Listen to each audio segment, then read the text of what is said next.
Okay, I heard that you don't really understand the mapping, and so a very quick video to help you understand what mapping is.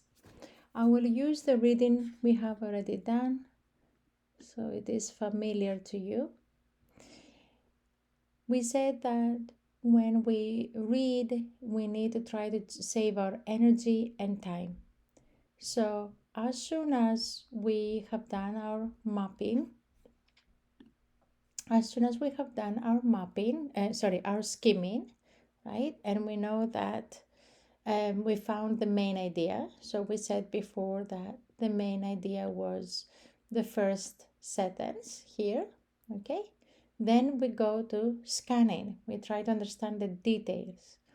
As soon as we understand the details, so here, for example, let me remind you, it talked about the main idea was the need to define who you are by the place you live remains intact. That was our main idea. What do the details tell us? A place is defined by a single object. The small vase mean home to one of my friends, the daughter of a widowed nurse who moved from one place to another.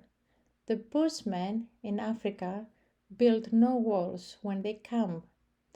They simply hollow out a small space in the sand. They bend a young tree to make a doorway, an entrance. Okay.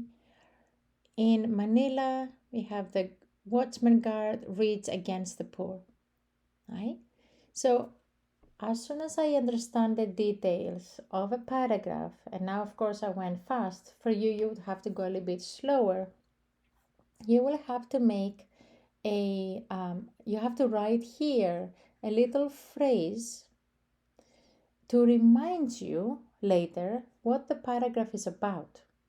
So that if there is a question about how people in Africa make the Bushmen make their home, you know where to find it and you don't waste time looking for the answer again.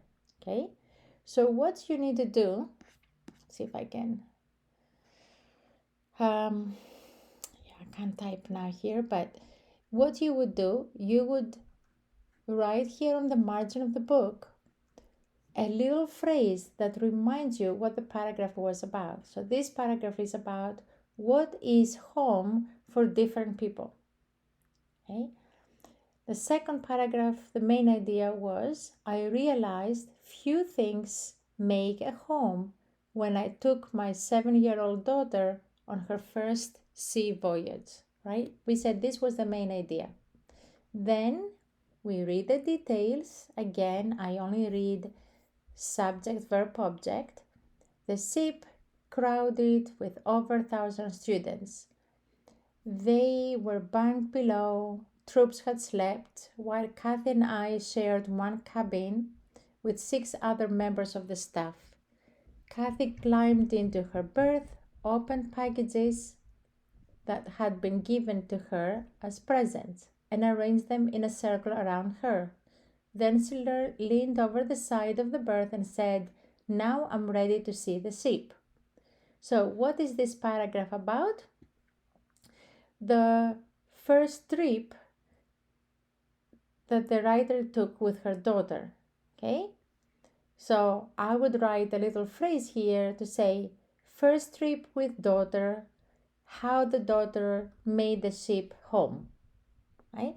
There are no right or wrong answers. You create little phrases to remind you what the paragraph is about. Why I do this again?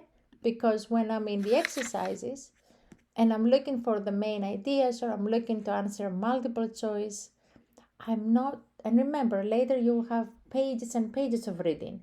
You do not waste time to find where was that topic, where was that answer, but you look at your mapping. This is like a little directory, let's say, and say, oh, here was what he said about other people. Here was about her daughter. Okay, That is mapping.